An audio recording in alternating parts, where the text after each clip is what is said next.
Women Worldwide with Deirdre Breakenridge introduces incredible stories shared by women across the globe who have experienced the great heights of success and, at times, the agony of defeat. With a vision to impart wisdom and advice on how to tackle barriers and soar to new heights, the show uncovers different perspectives to help you find your inner strength and to power up your own voice so you can excel in life. Welcome to Women Worldwide. I'm your host, Deirdre Breakenridge. Let's start this episode with a question. Are you celebrating life? That's a really good question, right? If you sit back and think about it. We're such a culture of busy. And you know what? When life moves in so many different directions, you kind of wonder, are you taking the time to focus on what really matters? And if not, you really should be celebrating your life. Well, this is the perfect segue to introduce my special guest today. His name is Marcello Pedalino, and he's the author of the book, Celebrate Life: How to Live It Up, Discover Fulfillment, and Experience the Joy You Deserve. Marcello is also the Executive Director of MMP Entertainment and Event Production. And it just so happens that his company has helped clients have the time of their lives, whether it was at their weddings, bat mitzvahs, and countless other milestone occasions. So, Marcello, it's great to have you on my show. Welcome. Thank you so much. It's great to be here, Deirdre. Thank you. Well, my pleasure. And you know what? I have your book sitting right here. I read it from cover to cover. I really liked it. So maybe you can just share the inspiration behind your book. What made you write this book? Sure, my pleasure. You know, Deirdre, even though I'm a young and healthy adult, what I've learned is by seeing a few good men and women die too soon, too young, that there's really no guarantee that you're going to live forever. And with a 7-year-old daughter, I just wanted to make sure that if I did get sick and I died prematurely, that my daughter would be able to learn every life lesson that I would ever wanted to teach her. So this was a huge peace of mind when I wrote that last chapter, because now, you know, I try to teach her every day how to live, but if something happens, I know when she's in her 20s, when she's able to really grasp the concept of what I'm trying to teach, she'll be able to read this book and know everything I think that she'll need to know to be healthy and happy throughout her life. Oh my gosh, it's really beautiful that you wrote that for your daughter. And she is all over your book. She's so cute. She's just a really cute. How old is she now? Yeah, she just turned 7 this summer, and you know, she's a very active family, so she really, I mean, I'll tell you, if you could write this book for one person, it made the book so much easier to write, because every chapter kind of comes back to being happy and finding joy. And every time I see her face in the morning, at night, when we're outside doing something fun, or even when I'm, you know, doing homework with her, I see everything that I wrote in this book. So yeah, she's a really special individual, and I'm just so grateful to have her as my daughter. Oh, well, you know what? I really do feel like our children are a product of the environment that we create. So to be teaching them at an early age about celebrating life and what that truly means, and how important it is to embrace family and to spend time together, that's really important. I can't actually say, when I think back to my childhood, I mean, I remember spending time with family, but I don't know if back then, in my day, we were truly celebrating life the way that your book maps it out. So that's pretty cool that you're doing that. I have to ask you, what is your favorite chapter in your book, and why? Well, probably the last chapter, because it's a happy ending. I love happy endings, and the book is based on a true story, and I love true stories. So, you know, it's kind of based on the quote that if you can do it once, you can do it again. And if you can do it again, you can do it better.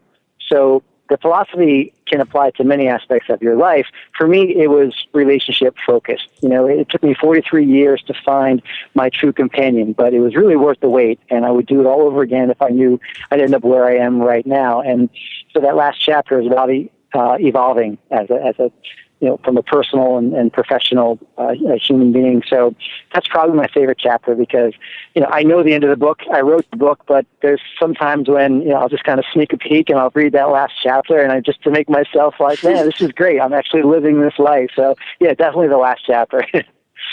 Yeah, I mean, for other people, how much work does it take to get to that last chapter so that you can evolve? I mean, this is definitely a process when you sit back and think about how am I going to celebrate life? And I guess everybody's different. I mean, can you even put a time frame on it? You really can't. I mean, I think, I've met some guys and gals in their 20s, and they seem to have figured it out, which is really impressive to me. Oh, man, that's awesome. I'm 43 years old. I travel a lot. I spend a lot of time in Costa Rica, so I get to meet some folks as they're kind of passing through on vacation, and some of them are these like millennial travelers, and millennials get a really bad rap, today, in today's day and age, and I guess I've been fortunate to meet some really cool millennials out there. They've really got their act together, and they've learned at a really early age, kind of what's in my book. They've learned it from their mentors or their parents, and so these guys it took half a lifetime, as far as I'm concerned, to learn what I think they need to know, which is it's not all about working your tail off to live a great retirement. It's about, working hard, but, living in the present, enjoying the present, not waiting for tomorrow, which obviously we all know isn't guaranteed. So, but it really varies. For me, it took, I thought in my 20s that, life couldn't get any better. And in my 30s, I was like, wow, yeah, I guess it could. And then all of a sudden, your life happens. And then here I am midway through my 40s now. And I would never have thought that I could have been this happy. So it's all relative. That's fantastic. I love that you said that, you've met some really great millennials and they figured it out. I feel that way too. I feel like I'm learning from millennials, and there is something to be said about them capturing the essence of what they love and being present and still being able to excel in many different areas. So to discover that at a young age, that is really good for them. Yeah. And Deirdre, I think the stigma of not working 9 to 5 or not going to college or, and if you want to go to college, that's cool. That's great. College is awesome for some people, but it's not for everybody. And, when I didn't finish college, it wasn't as easy to be that person back in the 90s, I guess. But now I actually kind of seek out some people who want to buck the system a little bit, meaning I don't want people who cheat or just, do things just to be different. I think that's wrong. But, they figured out at an early age, that you can take a different route. And I think the public in general is not as harsh as they used to be. So I think life isn't easier. I'm not saying that at all, but I think it's the perception of individualism has changed. And I think it's more, it's promoted and it's more respected than it was in the proverbial, quote unquote, back in the day. So I think that's why it's great to be a millennial, whatever label you want to put on people, fine. But it's just great to be young, energetic, and have your whole life ahead of you. And hey, that's not saying that you can't reboot your life at 50 and 60 years old, because you absolutely can. Oh, sure. Very healthy into their 80s and, even early 90s. So, hey, whenever it is that you figure things out for yourself, just start.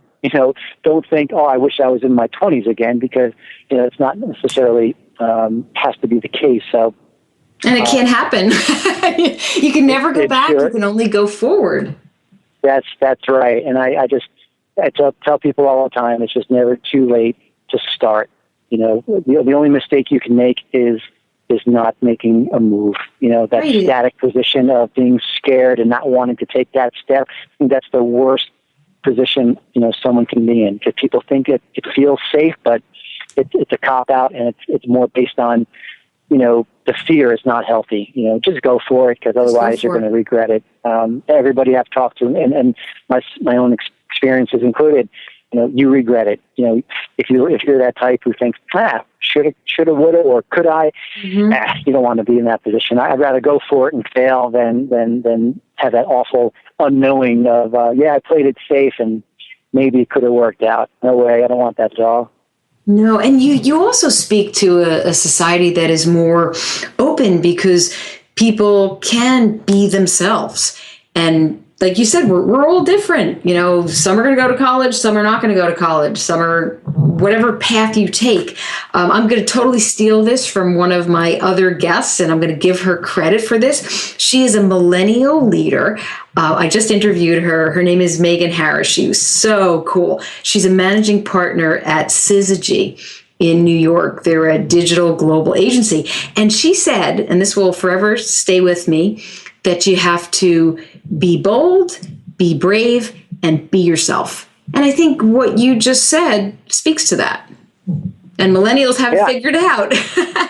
I think so, and that's a wonderful expression. She sounds like a terrific young lady. I'd love to meet her. So that's the kind of person who I'd want to take out to lunch and get to know if that's the way she thinks. Absolutely, Exactly. I'm on board with that. Oh, she is awesome.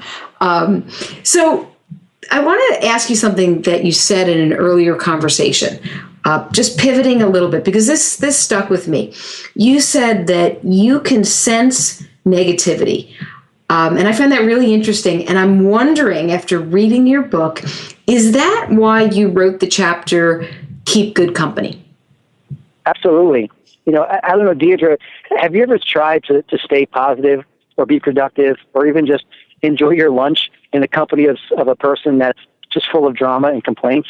Oh I mean, gosh. it's absolutely, it's such an unnecessary waste of energy, in my opinion. Draining. You know, trust me, I get the fact it's cool to be a good listener and to offer someone help if they're dealing with something challenging, a situation in their life. But there are some people who actually seek out attention for the wrong reasons and purposely make things difficult. And I can usually figure out those folks pretty quick.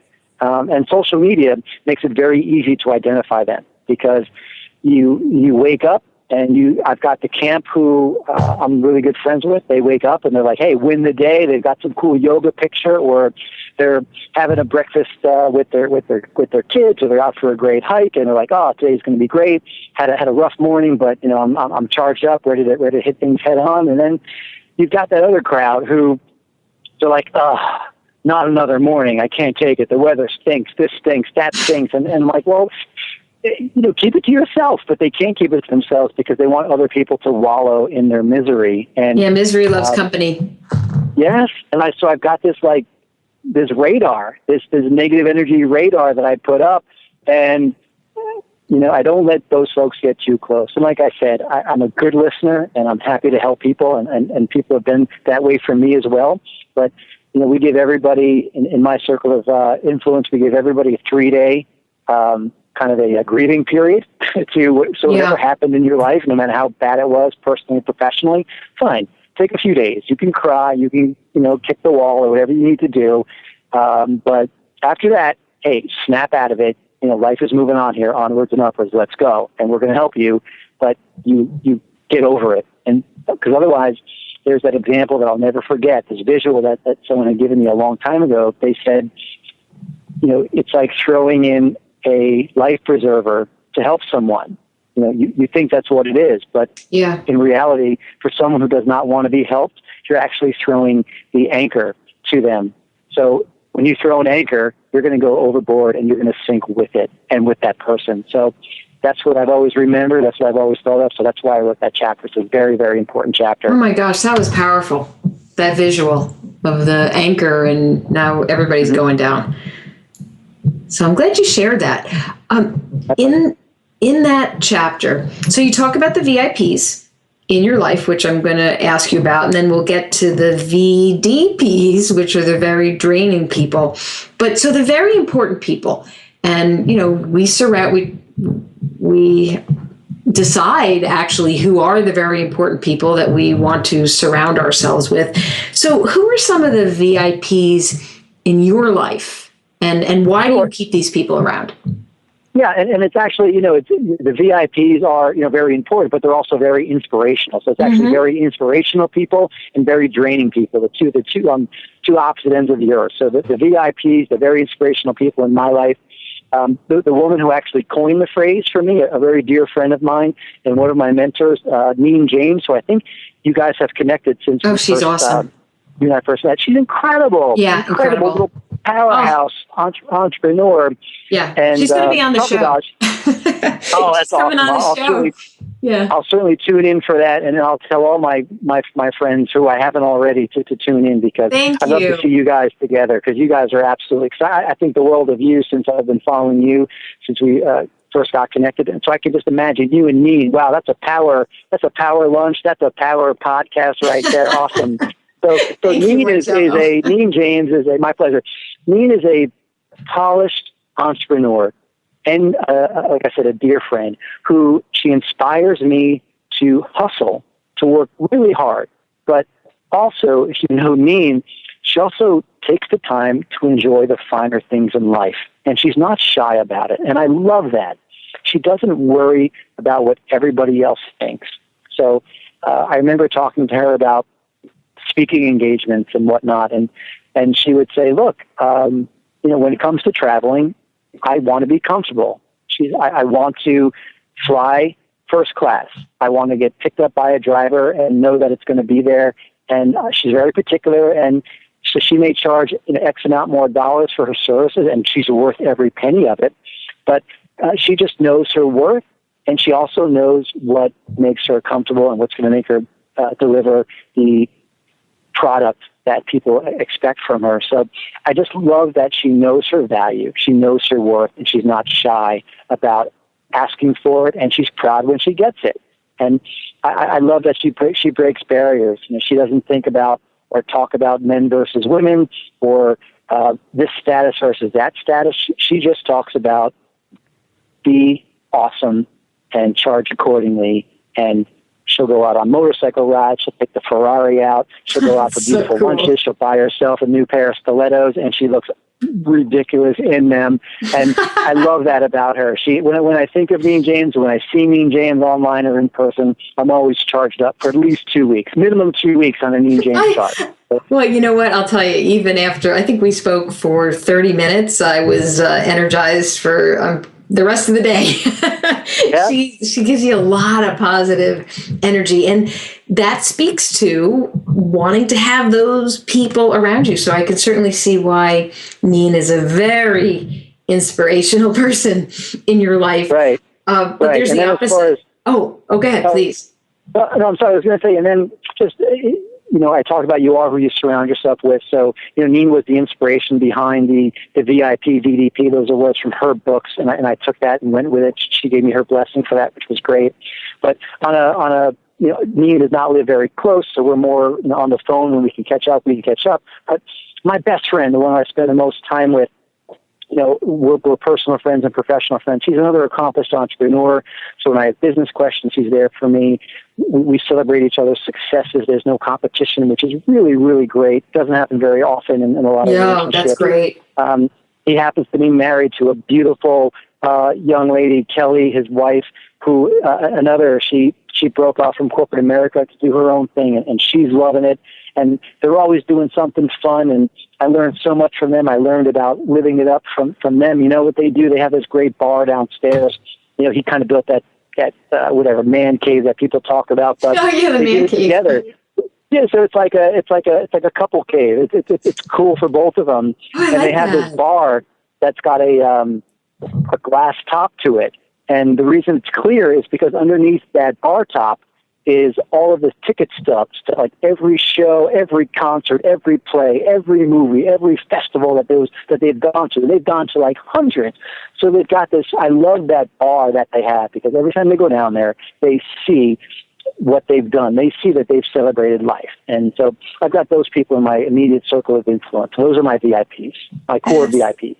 Awesome. And it just sounds like good, happy, motivated people that, that's who you want to keep around you. Absolutely. What about the flip side? So the VDPs are the very draining people. What do you do about them? Well, Deirdre, it's time for some housekeeping. Without any fanfare or drama, you need to remove yourself from the company of those negative influences. So this includes your online and social media interactions as well. And then you just don't look back.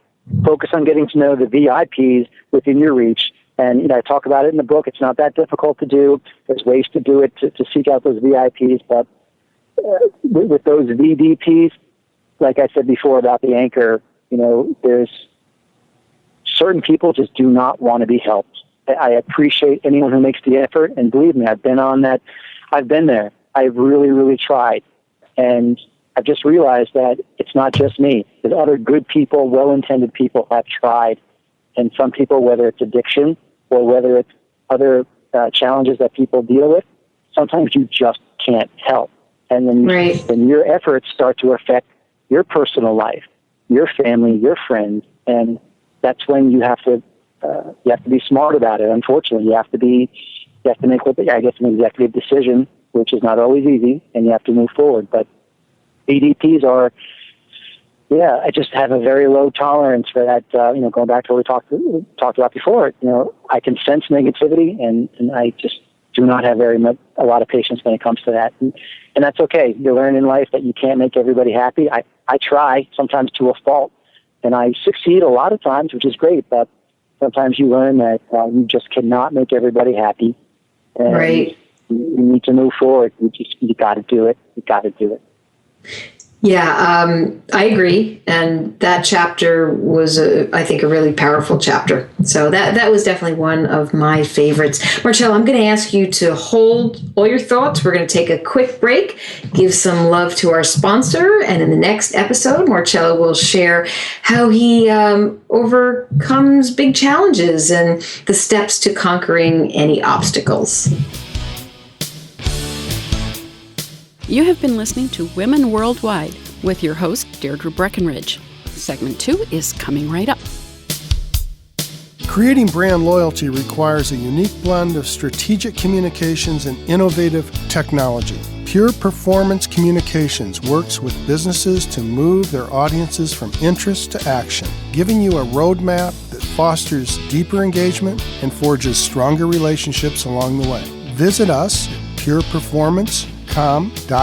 Thank you. Now, back to Women Worldwide with your host, Deirdre Breakenridge.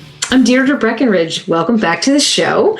Marcello and I were just chatting about his book, Celebrate Life, and surrounding yourself with very inspirational people, which, Marcello, you shared some excellent advice for all of us. Maybe now we can just kind of pivot a little bit, because I think having positive attitudes and celebrating life is definitely forward motion, but you know what? We all face big challenges. So maybe you might want to talk about a challenge and how you overcame it. Sure. Deirdre, I would say being lied to and betrayed on a few occasions in my life, that was probably the toughest challenge for me. It happened in both personal and professional settings. Now, I promised myself, for my daughter's sake, that I would never publicly speak ill about certain individuals or events that took place in the past, and I'm going to honor that. So I won't get into any specifics of those challenges, but I'm happy to share what got me through my darkest hours and the specific steps that I took to conquer those obstacles and crisis in general that come my way. So, what I do is number one, I exercise. I run, I swim, I kayak, I punch a speed bag. It's my favorite way to relieve stress. And I think you can't be effective if you're not in a good place mentally. So there's no way you can overcome any challenge or obstacle if you're not in a good place. So I think the physical exertion of exercise is number one for me. Number two, I talk it out. I mentioned my VIPs earlier. I've got a short list that I call when I need advice and guidance when some really smart and wise people are pretty much the only ones I can trust. They built that trust over the years, so I contact them and I say, hey, here's what's going on. What do you think? What are your thoughts? And they help me process the situation and help me remain calm and pragmatic. So I'm sure when sometimes you're involved with a crisis or a challenge, emotions can sometimes get the best of you, and they can tweak your thought process, which is not good. You need to be firing on all cylinders. Number three, I get organized. Little things like I shower, I shave, I make the bed, I wash the car, I clean the house. I like knowing that the best version of myself is ready to meet my opponent. Whatever shape and form that opponent takes on. And so if my life is in order, it's a confidence builder for me.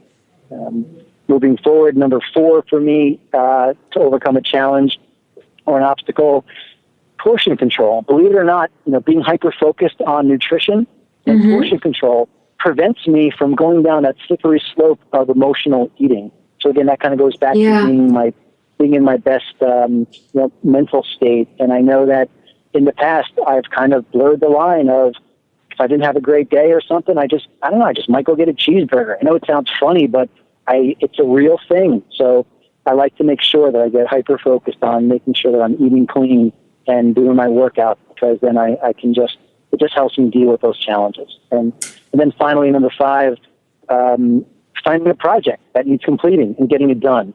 There's a big mental charge that I get from that. So I find writing to be very cathartic and healing. So this book was a wonderful way to accomplish the goal that I set out for myself while simultaneously being productive. So when I have challenges in my life, usually I hit those 5 points, and that's what I do. I exercise, I talk it out, I get organized, focus on my eating properly, and then I find a project and get productive. Well, I'll tell you, Marcello, we all reap the benefit of your challenge because your book coming out of it is really good. So just want to comment on number 4 is really interesting, what you said about the portion control, focus on the nutrition, because that's not always what we're shown in the media. It's that let's rally together around a little pint of ice cream to get through our issues. So I find that interesting. And, the exercise and clearing the mind, you probably couldn't, that is a really good first step, because you might not get to all the others if you don't kind of get rid of some of that stress and strain. Is that how you see it? Absolutely. And I'm sure I'm not the only one, but I've made some decisions when I wasn't focused and I wasn't in the right state of mind. Maybe I just come from an emotional, emotional situation. I have to make a decision that's not a major decision, but it's an important decision. And I've either rushed it or I just didn't do my normal amount of research or homework on that decision, and it turned out not to be the best decision. I made that okay, but it could have been a lot better had I just taken the time. So you learn these things and that's the beauty of being 43 versus 23. We talked before about the millennials, how a lot of them really have their act together for being 23 years old, and that's awesome. But one thing they don't have and they can't get without time is experience to make as many mistakes as we have over the years. And I've made my share. I've had I can definitely say I've made more mistakes than a 23-year-old person has. And it's great to sit down and share those with them and say, look, I understand what you're going through right now. And if you can just trust me, this is probably where you're going to end up if you continue down this road, because, I've been there already. So that's why I love mentors. But you got to be in a good place to make a decision and to conquer an obstacle. Definitely. So you just based on what you said, making mistakes, what you've learned. So what stands out the most that you've learned about yourself that you didn't know when you were 21 or 23 or, somewhere in your 20s? Sure. As I mentioned in the book, Deirdre, from traveling to Costa Rica, I got to meet some really, really beautiful souls. They're dear friends of mine now, that basically I consider them family. And what they taught me was, I learned that I could earn half as much money, but be twice as happy. That was a really, really powerful lesson that I learned from them. Yeah, that is powerful. Why Costa Rica? Is that something, you mentioned Costa Rica twice. Is that a place that you go to frequently? You have special relationships there? Yeah, I go there for the month every year in January. That's my annual sabbatical. So that's where I go to relax and recharge. Fortunately, Jill and I, my fiance, we go off together. We take Isabella with us as well, not for the whole month because we can't get out of school for that long. But she's up and down for 10 days, which is really awesome. But it's just a wonderful place, especially in the New Jersey winters. I know you're familiar with New Jersey in the winter. Oh, yes. And it's not a really great place to be if you like warm and sunny days.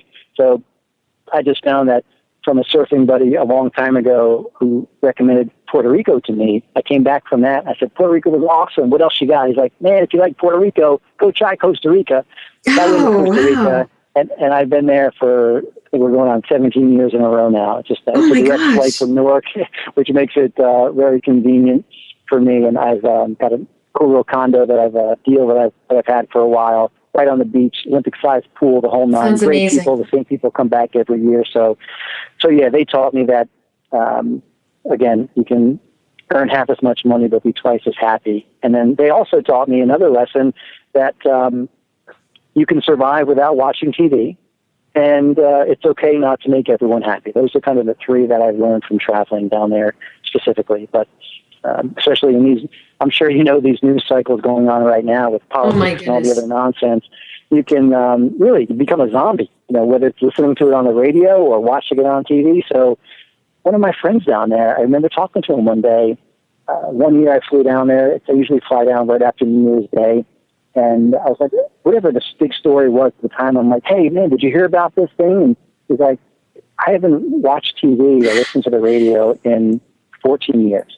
And the guy is, yeah, he's 15 years older than I am, really smart, super in shape, really special individual. And I was like, how do you live without knowing what's going on? He's like, I take care of myself. And he's happier. I take care of my family. He donates his time to the local church, to any townspeople that need help. He minds his business, and he earns his money to pay his bills, and that's his existence. It's a beautiful existence. And I was like, and that's when you start learning. You ask yourself that beautiful question, which is, why not? Because everyone's like, oh my God, that's crazy. Well, why? And then eventually, when you hang around the right people who are so open-minded, the question then becomes, why not? And then I asked myself that question, and I couldn't come up with another answer, because a good explanation of why not, because look at the guy. He's legitimately happy. And I've known him long enough now that every year I go back there, he's just as happy, just as in shape. He just has a few more wrinkles. And that's going to happen to all of us. So no matter what. Myself the same way. Every year I try to stay in the best shape possible. I got a few more wrinkles and unfortunately a couple more gray hair every year now. But yeah, that's what it is. I'll take it. If that's the worst, I'll take it. Yeah, but I'll tell you, turning off the TV, especially around this election season, probably maybe you have less wrinkles. Not watching TV, less gray hairs. Seriously. Yeah, that's possible. But I can tell you, obviously, you can't be as productive as you are if you're going to be doing these podcasts. They take a lot of work. If you want to do PR, if you want to have clients, if you want to travel, if you want to, there's no way that you can watch 3 hours of TV, in my opinion, unless you're going to stay up all night. And that's not good because you need your sleep. If you really want to be productive, you have to cut something. And I think TV is the big thing. I've got some friends who are cutting back on sports because, again, these are productive guys. I would consider them well-balanced guys, but they said, 80 games for, I don't know, a baseball or hockey team, whatever it is. They said, I can't do it. I'm getting to bed at 11 o'clock, 11:30 at night.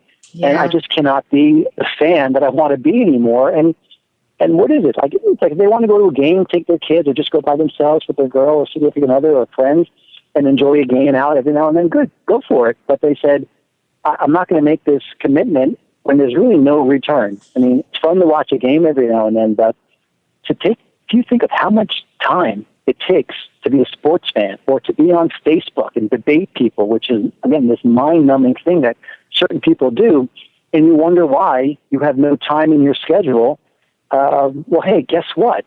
Look at what you've been doing this last week. I bet if we did a tally, you probably have 12 hours of screen time that you could get back if you just make a simple decision to disconnect. Yeah, something has to give, because I'm you probably don't realize how much screen time you're putting in. Just kind of you get sucked into, like, go on YouTube. You're going to stay on YouTube for a really long time. And I do see this with my millennials in our home. As soon as they start sharing some videos and digging up, it leads to other videos and you just get hooked. It's a cycle. So I think this whole notion of something's got to give somewhere, what's going to go, makes a lot of sense. You mentioned your daughter, I think you said Isabella, and your fiance, which, actually leads right into my next question, which is, what have the women in your life taught you? Well, I guess real quick, just off the top of my head, my mother, I'm a total mama's boy, and I guess I'm a daddy's boy too, because I have incredible parents. I'm awesome. So fortunate and grateful.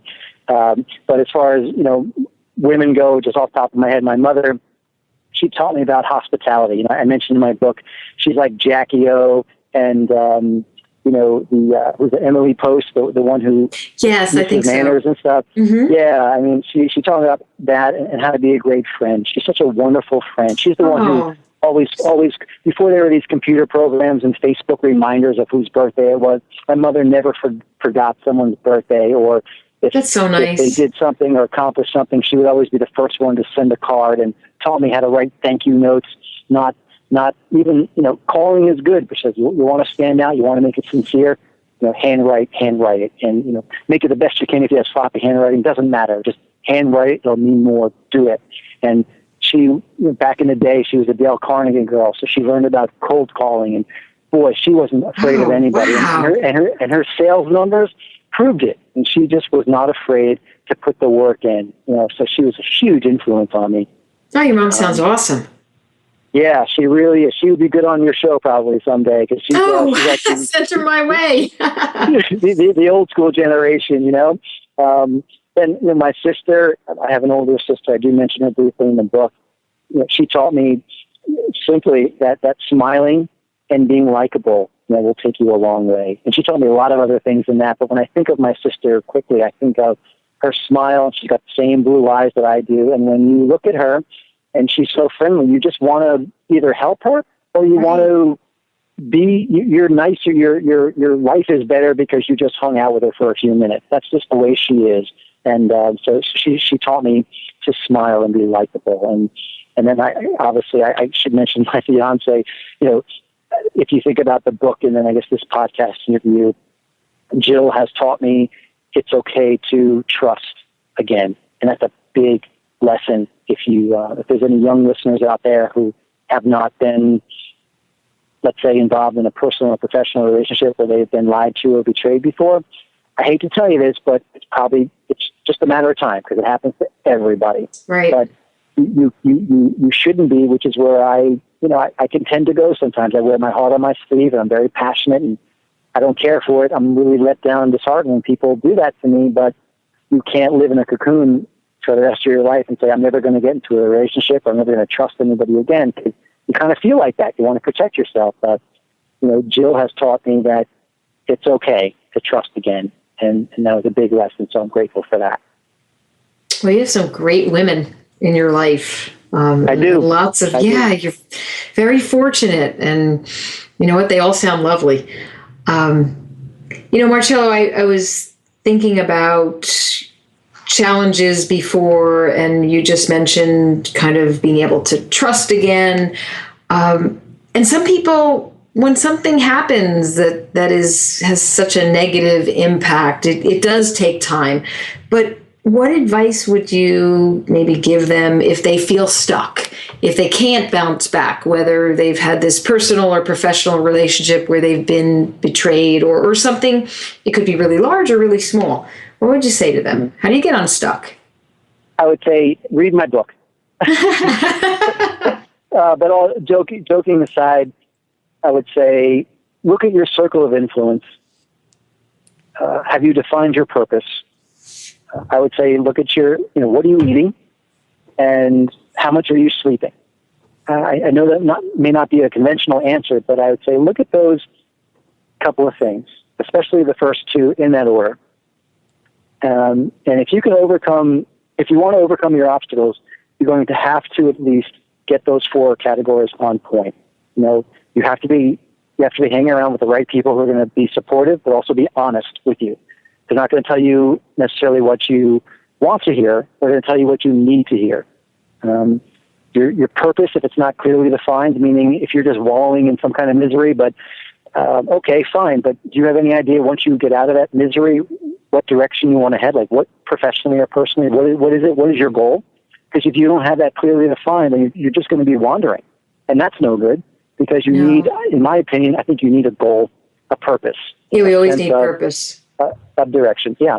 And then again, I really believe in the kind of you are what you eat. Look at what you're eating and how much you're sleeping, because you're like a car, and if you don't have it well maintained, if you don't have a full tank of gas, you're going to perform like you're on empty and you're just chugging along without one of those oil changes. You're probably 10,000 miles overdue, and it's just not going to work. You're cheating yourself. You're not allowing yourself to be as ready as you possibly can to move forward. So everybody gets stuck, Deirdre. I'm sure you've been stuck. I've been stuck plenty of times. It's a terrible feeling of that, man, I'm trying, but I'm spinning my wheels. Nobody wants to feel like that. You're like a hamster, again, just running on that little wheel. Yeah, it's an awful, awful feeling. But if you have the right people around you, they will help you at least stop and say, hey, I'm trying to help you get off this thing, but I can't even try to get you off if you don't stop. And that's when, we talked before about being in the right state of mind. Sometimes you don't even want to listen to good advice if you're not in the right state of mind. So a good circle of influence will help you get into the right state of mind and then listen to the good advice, number 2. And hopefully that circle of influence will also say, hey, eating those donuts in the morning or going out and having two cheeseburgers isn't going to help. It might feel good for the first 10 minutes, but guess what? When you wake up tomorrow morning, you're going to feel like crap, and the same problems that were there last night are going to be there again. And that's still there. It also goes, hey, I don't want to say I'm perfect, but I don't drink or smoke, which the reason I mention it is because it just makes it easier for me. Imagine the people who I know, not only do they not eat properly and they wake up feeling bloated or whatever, but they're hungover, or they're, I guess hungover is what they call it. They got the headache or they feel nauseous. You're making function. It so much harder than it needs to be. So get clean, be sober in your thoughts, and you need to seek out people that are going to keep it real and help you get unstuck. But you can't just say, all right, I'm going to get unstuck today and move forward. There's a couple of main things in your foundation that I think you need to focus on, which is, again, circle of influence, purpose, and taking care of yourself, what you're eating and making sure you're getting a good night's sleep. Excellent advice, Marcello. Thank you for sharing that. That was really good. My pleasure. Well, one last question, super easy. Where can my listeners find out more about you and your book, Celebrate Life? Okay, definitely the easiest question of the day. CelebrateLifeBook.com. Very easy. Oh, good. Awesome. I hope everybody checks it out. And Marcello, thank you so much for coming on my show, sharing your journey, all of your advice on how to celebrate life. Really, really awesome. Thank you. It's my pleasure. Thank you so much for having me. You're welcome. I also want to thank all of you for tuning into Women Worldwide. Until our next episode, stay focused, energized, and feeling empowered. Thank you. You have been listening to Women Worldwide with Deirdre Breakenridge, brought to you by Pure Performance Communications on thesocialnetworkstation.com. You can reach Pure Performance at www.pureperformancecom.com. Women Worldwide is produced by SNI, and the opinions of the hosts and guests do not necessarily reflect those of Social Network Intermedia, LLC, or the Social Network Station.